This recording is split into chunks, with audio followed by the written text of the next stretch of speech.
आज जब supreme court ने क्लीन चिट दे दिया मोदी जी को और बाकी आरोपियों को, आपको कैसे महसूस हो रहा है? आप उस वक्त एक एमएलए थे।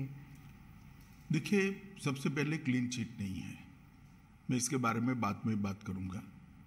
सुप्रीम कोर्ट ने पूरे आरोपों को खारिज किया है और आरोप क्यों गढ़े गए इसके बारे में भी सुप्रीम कोर्ट ने कहा है।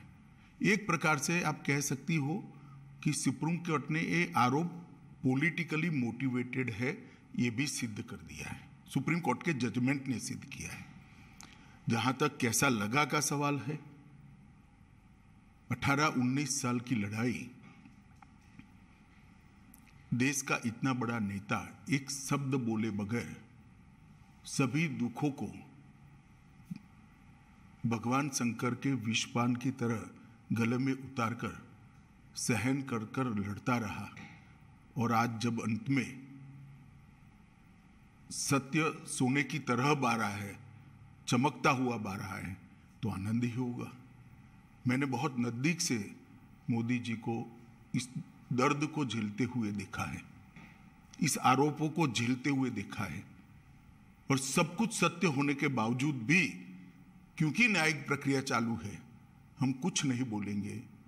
इस स्टैंड को कोई बहुत मजबूत मन का आदमी ही ये स्टैंड ले सकता है। ये अभी जो इंटरव्यू हम कर रहे हैं वो मैं 2003 में भी गुजरात के गृह मंत्री नाते कर सकता था, पार्टी के अध्यक्ष के नाते भी कहता, क्योंकि परिस्थिति में कोई बदलाव नहीं है, फैक्ट था। परंतु संपूर्ण न्यायिक प्रक्रिया जब तक समाप्त नहीं हुई तब तक मोदी जी ने इसको प्रभावित करने के लिए कुछ नहीं कहा, चुपचाप उसको सहन करते रहे। मैंने आपसे भी पूछा ये सवाल, मैंने मोदी जी से भी पूछा, और आप दोनों यही कहते थे कि न्यायिक प्रक्रिया चालू है इसलिए मैं कुछ बोलूंगा नहीं। आपने भी यही कहा और मोदी जी ने भी यही कहा। 19 साल हो गए हैं, तो 19 साल में आप इधर उधर की बातें करते थे, पूरा आप डिटेल में नहीं जाते थे। अब आप क्या बता सकते हैं कि क्या हुआ उन दिनों में? सबसे पहले 19 साल के बाद सुप्रीम कोर्ट की खंडपीठ ने आज जो जजमेंट दिया है, उस जजमेंट से मोदी जी पर लगे हुए सारे गलत आरोप को खारिज कर दिया गया, और ये भी कहा गया है कि कुछ लोगों ने उस आरोपों को पॉलिटिकली मोटिवेटेड तरीके से लगाया था, to keep the pot boiling कहा। हाँ, वेस्टेड इंटरेस्ट था। कौन थे वो आपके हिसाब से? नाम मैं बताता हूं बाद में। और तीसरा, इससे भारतीय जनता पार्टी की सरकार पर जो धब्बा लगा था वो भी धुला है, और मोदी जी जैसे वैश्विक नेता पर जो गलत आरोप लगाए थे, मैं मानता हूं कि लोकतंत्र के अंदर मोदी जी ने संविधान का सम्मान कैसे हो सकता है, इसका एक आदर्श उदाहरण सभी राजनीति में काम करने वालों लोगों के सामने करा। मोदी जी की भी पूछताछ हुई थी, किसी ने धरना प्रदर्शन नहीं करा था। देश भर से कार्यकर्ता आकर मोदी जी के समर्थन में सॉलिडारिटी के लिए खड़े नहीं हुए थे। हम कानून को कोऑपरेट किए थे, मेरी भी अरेस्ट हुई थी, कोई धरना प्रदर्शन नहीं करे थे। और जब सत्य इतनी लंबी लड़ाई के बाद बाहर आता है विजयी होकर, तो सोने से भी ज्यादा उसकी चमक होती है। और मुझे बहुत अच्छा लग रहा है कि आज जिन लोगों ने भी मोदी जी पर आरोप लगाए थे, अगर उनकी अंतरात्मा है तो उन्होंने मोदी जी की और भारतीय जनता पार्टी की क्षमा मांगनी चाहिए। सिर्फ आरोप लगे थे क्या? दंगे हुए तो थे ना? आरोप क्या था? दंगे मोटिवेटेड थे। दंगों में राज्य सरकार का हाथ था, दंगों में मुख्यमंत्री का हाथ था, यहां तक भी कह गए। आरोप यह था, दंगे से कौन इनकार कर रहा है?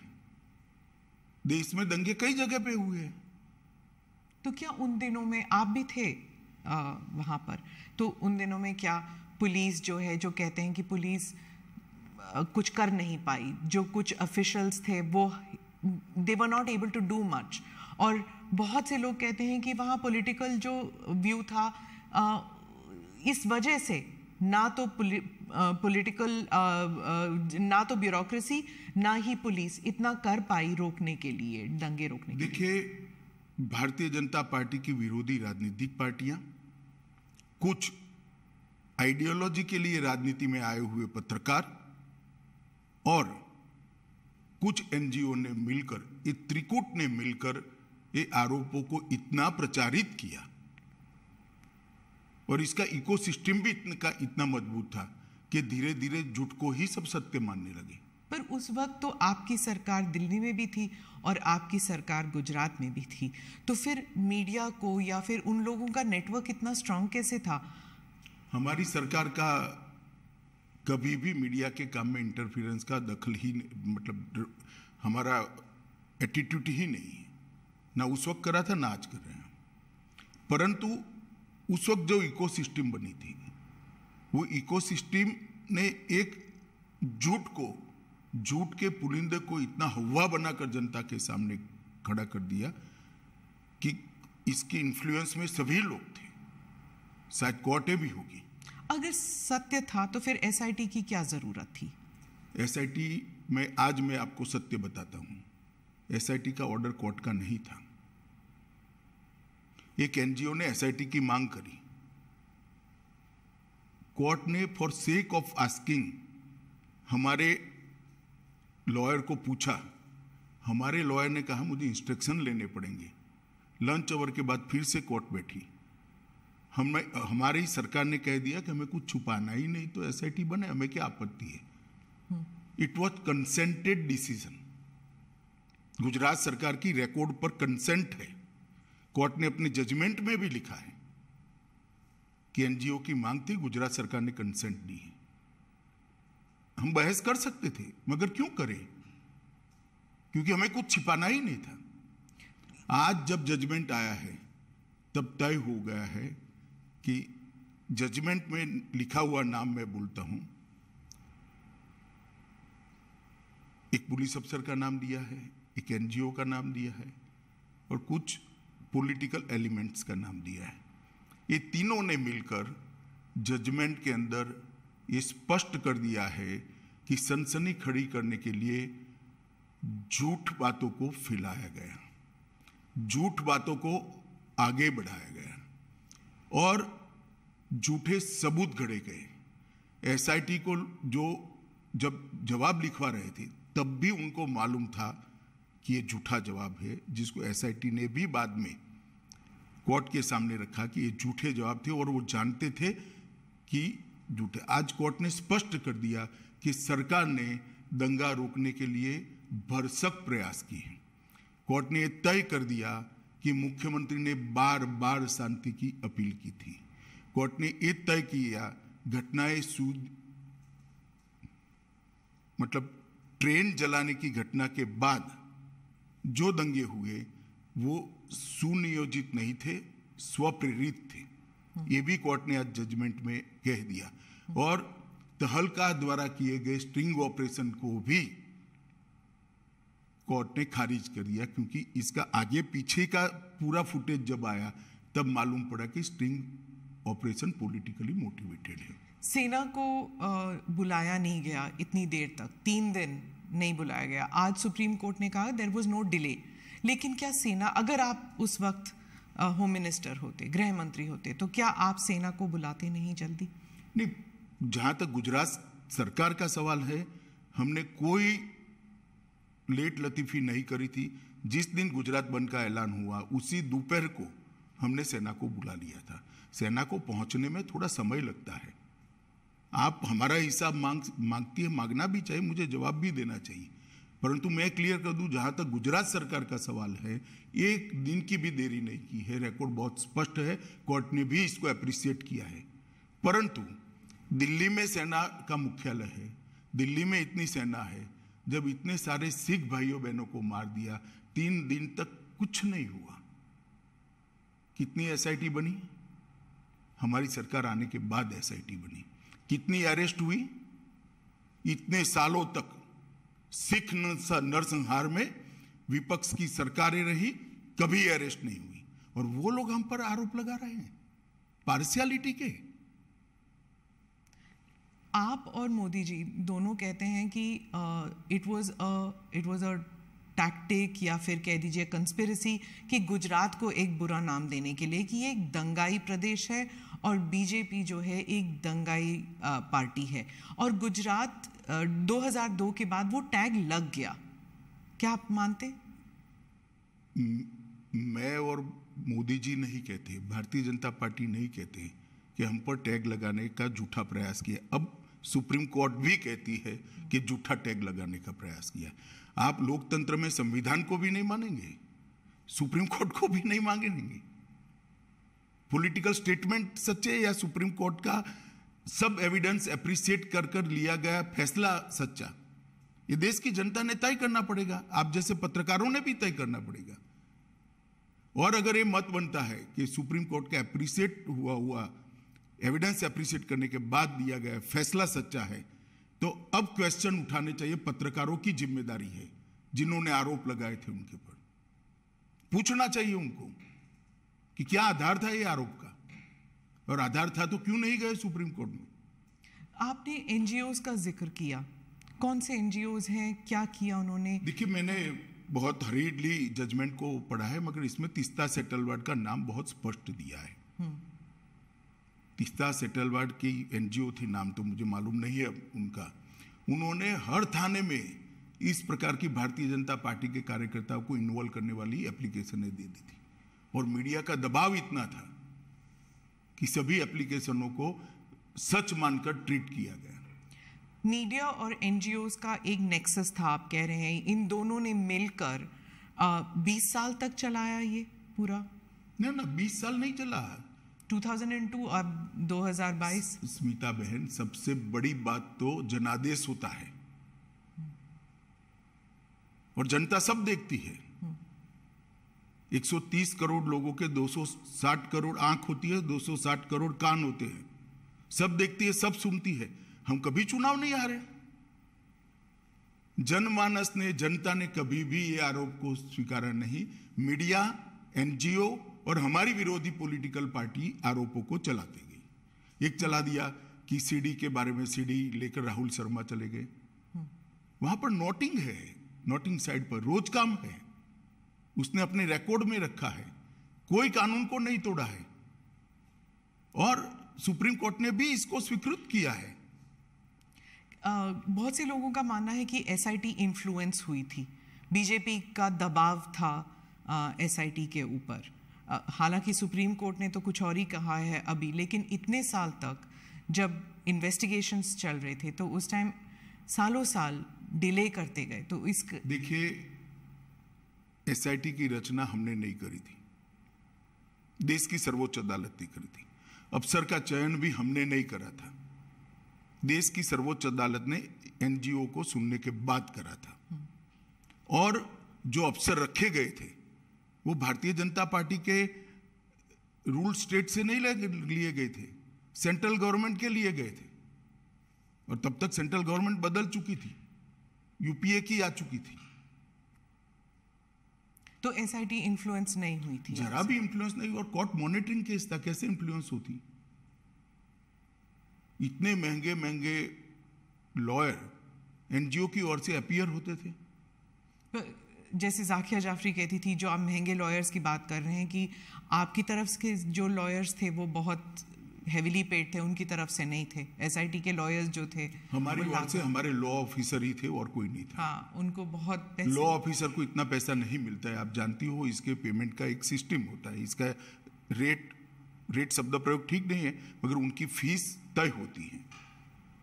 और कई सारे इतने गलत बातें कि फायरिंग में सिर्फ मुसलमान मारे गए, कोर्ट ने आज ये भी नकार दिया कि ऐसा नहीं हुआ है।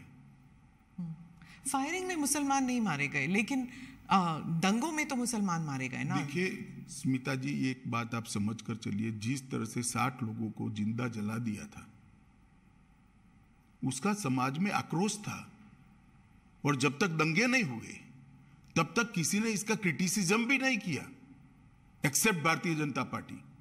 कांग्रेस पार्टी का एक भी स्टेटमेंट, पार्लियामेंट चल रही थी उस दिन, किसी ने दुख भी व्यक्त नहीं किया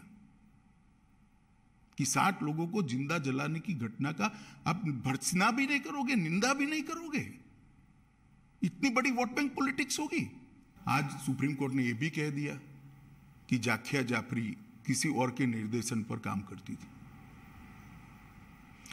कई सारे विक्टिम्स का एफिडेविट एनजीओ ने साइन कर दिए, विक्टिम को मालूम ही नहीं है।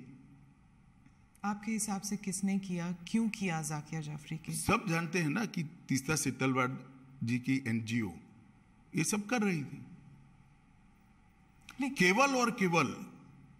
और उस वक्त जो यूपीए की सरकार आई उसने ढेर सारी मदद करी है तीस्ता सेतलवाड़ की एनजीओ को, ढेर सारी मदद करी है, सबको मालूम है, पूरे लुटियन दिल्ली को मालूम है। गुजरात में तो आपकी सरकार थी इतने साल। गुजरात में हमारी सरकार थी, मगर जो एनजीओ था उसको भारत सरकार ने मदद करी है, सब जानते हैं। और केवल मोदी जी को टारगेट बनाकर ये सब किया गया, उनकी छवि को हानि पहुंचाने के लिए किया गया, उनको दंगों के केस में उनकी लिप्तता बनाने के लिए किया गया, मगर सत्य को कुछ नहीं होता है। ये लंबी लड़ाई मोदी जी ने बहुत धैर्यपूर्वक सारी वेदनाओं को, वो विष को हजम करते हुए लड़े, और आज चमकते सूर्य की तरह सत्य बाहर आया है। मोदी जी जीत कर बाहर आए हैं। भारतीय जनता पार्टी के दंगों का कोई आरोप नहीं रहता। और मैं पूछना चाहता हूं, जो हम पर लगाते हैं, उनके शासन जहां जहां रहे हैं वहां दंगे नहीं हुए हैं क्या? उत्तर प्रदेश का वो इतिहास उठाकर देख लीजिए।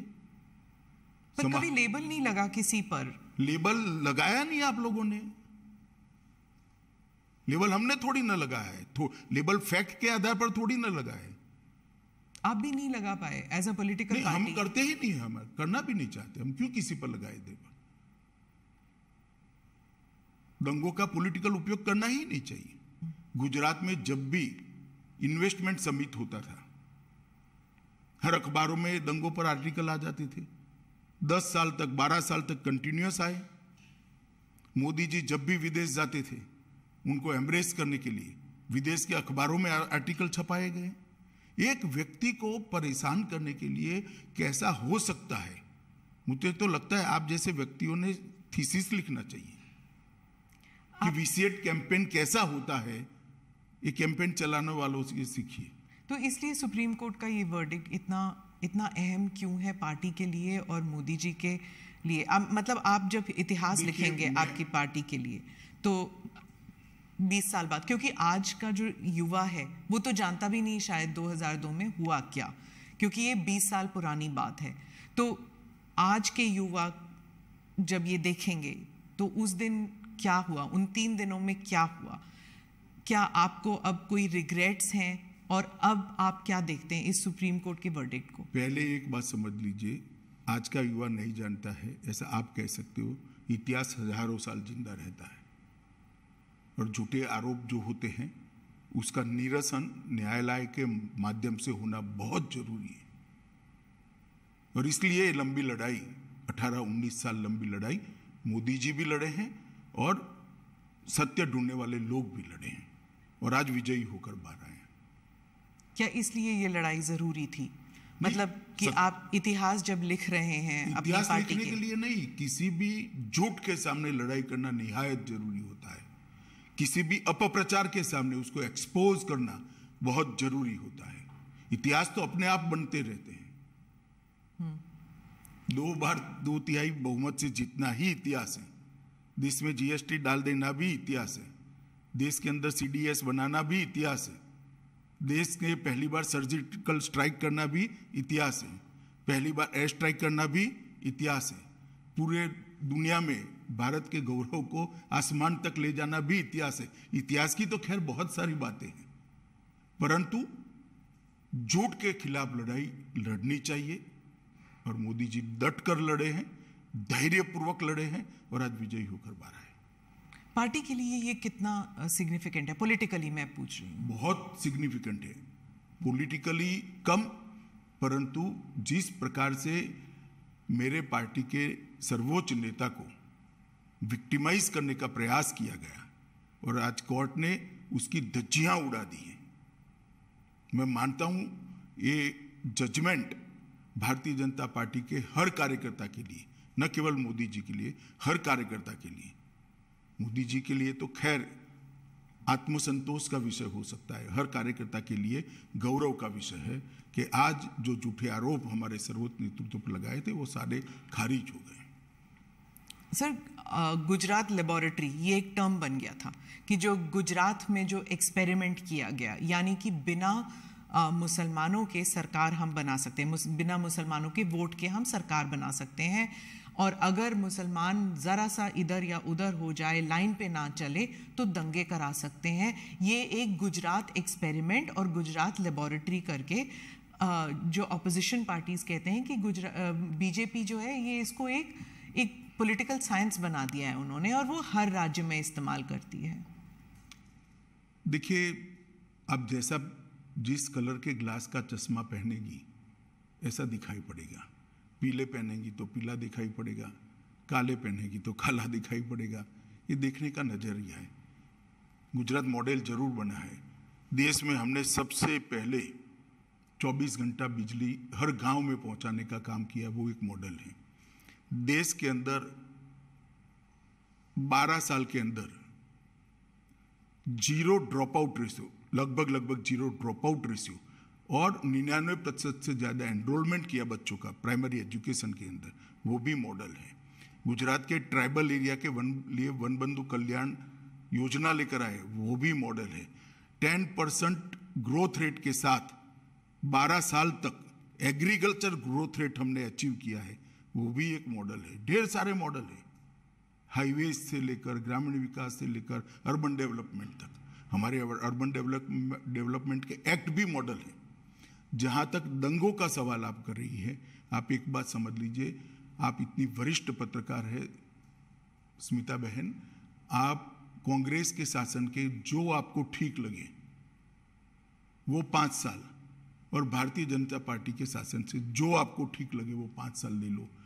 कितने घंटे कर्फ्यू रहा, कितने लोग मारे गए, कितने दंगे हुए, और दंगे का ड्यूरेशन क्या था।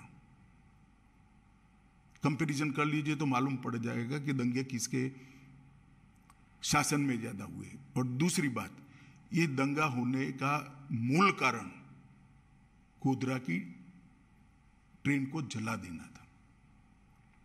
60 लोगों को, 16 दिन की बच्ची को मां की गोद में बैठे हुए जिंदा जलते हुए मैंने देखा है। मेरे हाथ से अग्नि संस्कार किया है मैंने गोता गांव में। इसके कारण दंगे हुए थे, और आगे जो दंगे हुए हैं वो पॉलिटिकली मोटिवेटेड थे। रिजर्वेशन का आंदोलन हुआ, दंगों में कन्वर्ट कर दिया गया। जब वो गोधरा से बॉडीज लेके गए थे अंतिम संस्कार के लिए, तब आपको लगा था कि ये there will be a blowback, मतलब कि कोई प्रतिक्रिया होगी? देखिए, उस वक्त किसी को सोचने की सुध बुध ही नहीं थी, इसलिए क्योंकि सबसे बड़ा प्रश्न ये था कि जो 59 लोग मारे गए हैं, इनके परिवार को उनका अंतिम संस्कार भी न करने देना। और कोई प्रोफेशनल इनपुट ऐसा नहीं था कि भाई इतनी बड़ी मात्रा में रिएक्शन आ जाएंगे। तो बॉडीज को परेड कर दिया गया था। परेड नहीं करा है, ये गलत प्रचार है। 16 सिविल अस्पताल में ले गया गया और बंद एम्बुलेंस में उनके परिवार वाले अपने घर पर ले गए। आप हॉस्पिटल में थे? मैं खुद हॉस्पिटल में था। क्या देखा आपने उस दिन? क्या देखना क्या था, जली हुई लाशें थी। दुख ही दुख था, आक्रांत था, रोष था। आप एमएलए थे, लेकिन आपकी कॉन्स्टिट्यूएंसी में ज्यादा दंगे हुए नहीं कंपेयर टू बाकी जगहों में। अगर आप उस वक्त इंचार्ज होते, अगर आप होम मिनिस्टर होते, तो आप क्या करते अलग उस वक्त? देखिए, जो भी लोग थे उन्होंने अच्छा काम किया था, मगर घटना के कारण रोष इतने व्यापक मात्रा में था जिसकी भनक किसी को नहीं लगी थी, किसी को नहीं लगी थी, ना पुलिस को लगी थी, ना किसी को लगी थी, और बाद में किसी के हाथ में ही नहीं रहा। सिर्फ और देखिए, इस बात पर अनेक अदालतों में, एक सुप्रीम कोर्ट के रिटायर्ड जज के कमीशन में सब जगह बहस हो चुकी है। ये मोदी जी को कोई पहली क्लीन चिट नहीं है, नानावटी कमीशन ने भी क्लीन चिट दी है, फिर भी एसआईटी बनाई गई। और मोदी जी एसआईटी के सामने कोई नाटक करते हुए नहीं गए थे। कि भी मेरे समर्थन में आ जाओ, गांव-गांव से आओ, नहीं आते तो फिर एमएलए को बुला लो, एमपी को बुला लो, एक्स एमपी को बुला लो और धरना करो। पर क्यों नहीं गई बीजेपी, क्यों नहीं गई अब सपोर्ट? हम मानते थे कि हमने न्याय में सहयोग करना चाहिए, न्यायिक प्रक्रिया में सहयोग करना चाहिए। सुप्रीम कोर्ट का ऑर्डर है, एक एसआईटी काम कर रही है। एसआईटी अगर चाहती है मुख्यमंत्री जी को कुछ सवाल पूछना, तो मुख्यमंत्री स्वयं कहते हैं कि मैं कोऑपरेट करने के लिए तैयार हूं। किस चीज का आंदोलन करना है? आंदोलन किस चीज का करना है? ये न्यायिक प्रक्रिया है। हमारे यहाँ कोई भी व्यक्ति न्याय की परिधि से बाहर नहीं है। नहीं, दैट आई एग्री, लेकिन आप खुद कह रहे हैं कि विक्टिमाइजेशन हो रही थी। मतलब आपको आपके खिलाफ जो चल रहा था उस टाइम, मीडिया ट्रायल या एनजीओ, उसके खिलाफ आंदोलन, क्या वो जस्टिफाइड नहीं था? देखिए, ट्रायल के खिलाफ, कोई भी न्यायिक प्रक्रिया के खिलाफ आंदोलन जस्टिफाइड नहीं होता है, क्योंकि हमारा व्यू था वो व्यू सही तभी माना जाएगा जब न्याय की अदालत उस पर थप्पा मारी, मुझे जेल में डाल दिया। तो मैं तो कहता ही था मैं निर्दोष था, परंतु जब न्याय की अदालत ने कहा कि मुझ पर गलत केस किया गया, मुझे फंसाने के लिए पॉलिटिकली मोटिवेटेड साजिश थी सीबीआई की, तब इस पर थप्पा लगता है। मेरे कहने से कुछ नहीं होता। उस वक्त लगा आपको कि पार्टी आपके साथ नहीं है? जरा भी नहीं लगा, पार्टी मेरे साथ ही थी। और आपको उस वक्त लगा कि ये पॉलिटिकल वेंडेटा है कि आपको जेल में डाल दिया? मैं तो भाग्य मानता हूं। क्यों? मैं भाग्य में मानता हूं, और मेरा तो जिन्होंने भी किया भला ही किया है। तो ये आप समझते हैं कि आपकी भलाई में हुआ? कैसे? नहीं, जो हुआ भले के लिए हुआ, बाद में परिणाम अच्छे आए।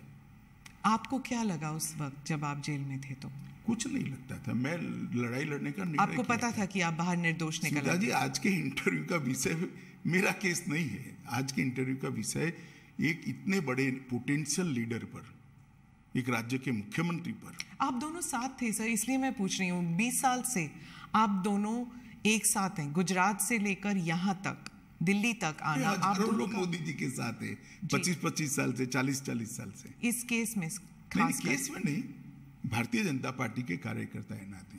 पर ये राइट्स को लेकर जब भी किसी को सोचा जाता है, किसी के बारे में सोचा जाता है, आप दोनों के बारे में, हालांकि आप उस वक्त सिर्फ एक एमएलए थे, लेकिन इस लड़ाई में आप उनके साथ थे हमेशा। नहीं तो लड़ाई मुझे लड़नी है, क्योंकि सत्य की लड़ाई है।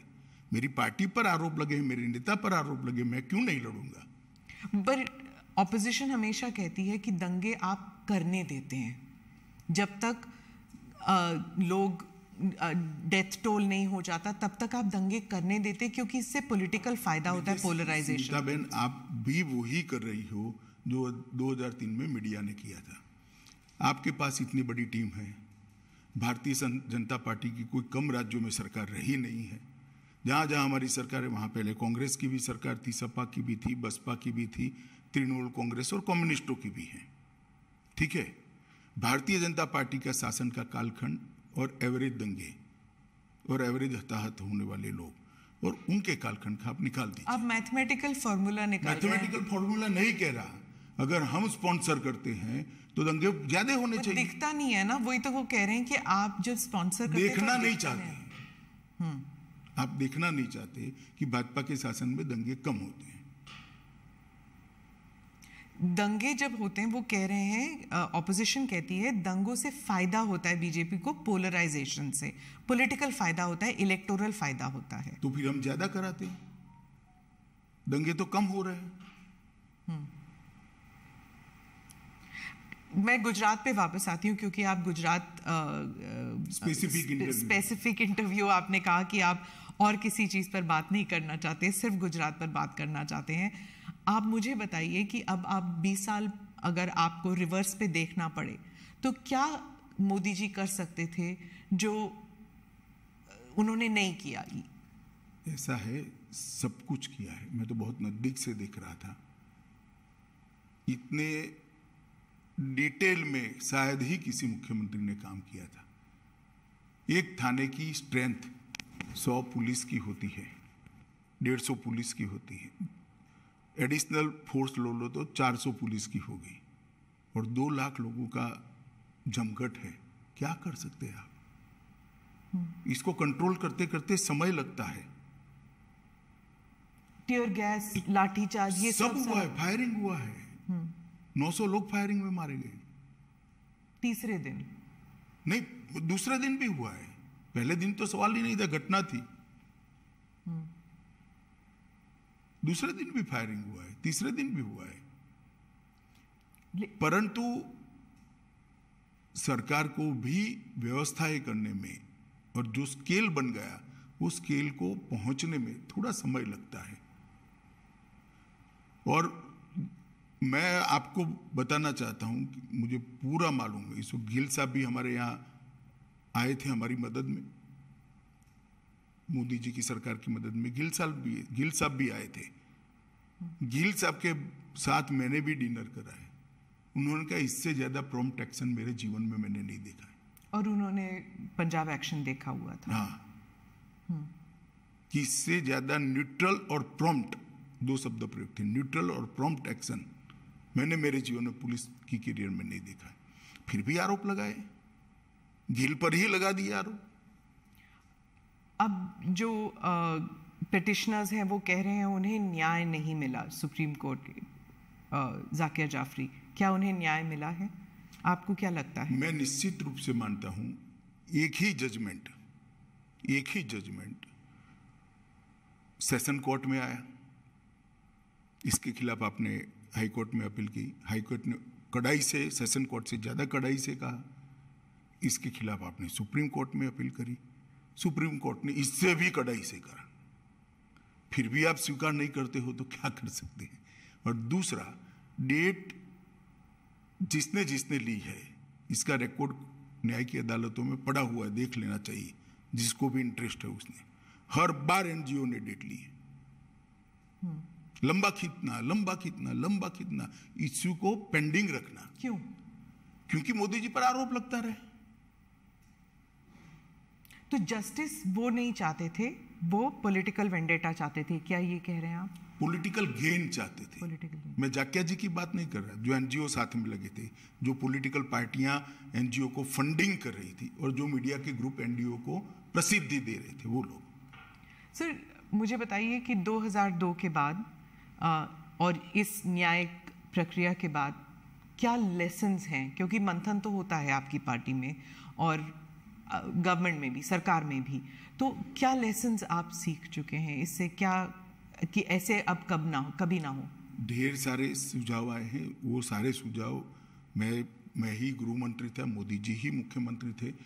गुजरात पुलिस ने अपनी कार्यपद्धति के अंदर इनकॉर्पोरेट कर दिए गए हैं। ट्रेनिंग मॉड्यूल भी बदले गए हैं, सूचना प्राप्त करने की पद्धति को भी बदला गया है, सूचना का ग्रेडेशन करने की नई सिस्टम इवॉल्व कर दी गई है, और सूचना ग्रेडेशन करने के बाद इसके अनुरूप एक्शन क्या होंगे, इसकी भी एक एसओपी बनाई गई है। इसलिए 2002 के बाद गुजरात में एक भी दंगा नहीं हुआ है। सेंटर स्टेट में जो तालमेल होना चाहिए राइट्स कंट्रोल करने के लिए, क्या उसे फाइन ट्यूनिंग, उसकी फाइन ट्यूनिंग? मुझे लगता है व्यवस्था ठीक है। अभी जो व्यवस्था है वो ठीक है। क्योंकि अभी जो हमने देखे थे, जो अग्निपथ जो स्कीम है, उसके कारण जो दंगे हुए थे, हाँ वायलेंस में लोग मरे नहीं, लेकिन काफी देर तक इनएक्शन था, तो इसमें फिर वो स्टेट्स की बात हो जाती है। ऐसा है कि लॉ एंड ऑर्डर कंट्रोल करना स्टेट की जिम्मेदारी है। भारत सरकार सहयोग कर सकती है, स्टेट की डिमांड पर सहयोग कर सकती है। और जब स्टेट को लगता है कि हमारी स्टेट की मशीनरी कम पड़ रही है या तो हमें ज़्यादा मैन पावर चाहिए जो स्टेट के पास उपलब्ध नहीं है, तो रिजर्व फोर्स में से भारत सरकार की मैन पावर जाता है। ये व्यवस्था बहुत परफेक्ट है और हर स्टेट में कमोबेश भारत सरकार के सीएपीएफ्स के बटालियन लगे हुए हैं, तो कहीं और से नहीं लाना है। मानो बिहार है तो एसएसबी हमारी तुरंत घंटों में पहुंच सकती है। पर उसमें भी कहा जाता है कि पॉलिटिकली हो जाता है मोटिवेट, जैसे ममता जी कहती हैं कि जो सेंट्रल फोर्सेस हैं वो पॉलिटिकल आदेश पर काम करती हैं। स्मिताबेन, ममता जी को ना आप समझा सकते हो ना मैं समझा सकता हूँ, छोड़िए, इसके आधार पर एडमिनिस्ट्रेशन कैसे तय होगा? पॉलिटिकल बातें करने के लिए हर एक को इस देश में स्वतंत्रता है। जी, आपका कोई आज जब ये रूलिंग आई तो आप, एक बार और पूछूंगी मैं कि आपको कैसे महसूस हो रहा है आज के दिन? मुझे बहुत अच्छा महसूस होता है। मोदी जी को बहुत सारे बदनामी झेलते हुए मैंने देखा है। मोदी जी पे बहुत सारे झूठ और झूठे आरोप मढ़ते हुए, निर्लज्जता से मढ़ते हुए मैंने देखा है। इसके बावजूद भी संवैधानिक प्रक्रिया है, कानूनी प्रक्रिया, इसके ऊपर कुछ नहीं करना है, ये बोल्ड स्टैंड लेते हुए मैंने देखा है और 18 साल धैर्य रखते हुए देखा है और 18 साल के बाद आज विजयी होते हुए भी मैंने देखा है। मुझे तो बड़ा संतोष है कि सार्वजनिक जीवन में नरेंद्र मोदी ने एक ऐसा एग्जाम्पल सेट किया है कि आरोप कितना भी झूठा हो, आप उसको न्याय की अदालत ही तय कर सकती है, सच है या झूठ है, तब तक धैर्य रखना चाहिए। सुप्रीम कोर्ट में ऑब्जर्वेशन ये भी था कि उस वक्त की सरकार ने दंगा रोकने का प्रयास नहीं किया और ये भी कि कुछ विटनेसेस जो हैं वो ऐसे जवाब दे रहे थे जैसे कि डिक्टेशन दे रहे हैं उन्हें। दोनों चीज़ें ऑब्जर्व किए गए। देखिए, उस वक्त सुप्रीम कोर्ट ने जो ऑब्जर्वेशन किया था वो एनजीओ के एफिडेविट के आधार पर किया था। इसकी जांच के लिए एसआईटी बनाई थी, एसआईटी ने अपनी रिपोर्ट दे दी और आज जो जजमेंट आया उसमें सुप्रीम कोर्ट ने कहा है राज्य सरकार ने दंगा रोकने के लिए भरसक कोशिश की, राज्य सरकार ने उचित समय पर उचित कार्यवाही कर कम नुकसान में दंगों को समाप्त किया और राज्य सरकार ने सुप्रीम कोर्ट द्वारा दी गई विटनेस प्रोटेक्शन की स्कीम को पूरा का पूरा फुल स्टॉप कॉमा में पूरा किया है। तो इसीलिए कहा जाएगा कि सुप्रीम कोर्ट को भी इन्फ्लुएंस किया है। सवाल ही नहीं है सुप्रीम कोर्ट को इन्फ्लुएंस करने का। आप आरोप लगाने के लिए तो कोई भी कुछ भी लगा सकता है, परंतु आप जजमेंट पढ़ेगी, मेरे हिसाब से 300 से ज्यादा पेज का जजमेंट है और हर आरोप को सुप्रीम कोर्ट ने गोलमोल नहीं किया है, डील किया है। किस आधार पर ये करा है? सामने से श्री कपिल सिब्बल ने बहुत सारे आर्ग्यूमेंट्स किए हैं, ऐसा नहीं है। ये इतने सालों से लड़ा जाने वाला केस है, सुप्रीम कोर्ट में 7 साल तक केस चला है और हर बार पूरे दिन सुनवाइयां हुई है। ये तीनों बातों को सुप्रीम कोर्ट ने स्पष्ट किया है कि राज्य सरकार ने भरसक कोशिश की, उचित समय पर उचित निर्णय लेकर इसको कम नुकसान में दंगों को समाप्त करा और जो विटनेस प्रोटेक्शन स्कीम राज्य सरकार ने सुप्रीम कोर्ट के सामने रखी थी, सुप्रीम कोर्ट ने थोड़े बहुत अमेंडमेंट कर अप्रूव करी थी, इसको फुल स्टॉप कॉमा में स्पिरिट के साथ लागू किया है। और मोदी जी के लिए भी कहा कि मोदी जी ने बार बार दंगा रोकने के लिए मीटिंगें भी करी, अपीलें भी करी, सार्वजनिक अपीलें भी करी और स्थान पर भी गए। ये सभी चीज़ों को आज सुप्रीम कोर्ट ने नोट किया है। तो मैं मानता हूं कि एक भी आरोप जो एनजीओ ने लगा था वो टीका नहीं है। मोदी जी बिल्कुल कोई आरोप के बगैर पूरी बात से आज सुप्रीम कोर्ट के जजमेंट से बाहर आ गए हैं और आज सत्य का विजय हुआ है। मीडिया और एनजीओज, इन दोनों के ऊपर सुप्रीम कोर्ट ने भी कहा है, आप एक बार अगर आप कहें कि आप what do you think should be the role, और क्या रोल मीडिया ने नेगेटिव पॉजिटिव, एनजीओज ने नेगेटिव पॉजिटिव क्या किया? नहीं, त्रिकूट है, सिर्फ मीडिया और एनजीओ नहीं है। पॉलिटिकल पार्टियां भी जो एनजीओ को नर्स करती है वो भी है, आप इसको मत छोड़िए। तो आप व्हाट डू यू थिंक कि क्या इससे कोई लर्निंग लेसन्स मिलेंगे? मैं तो मानता हूं ये देखकर सबने आत्मचिंतन करना चाहिए। धन्यवाद मेरे से बात करने। Thank you.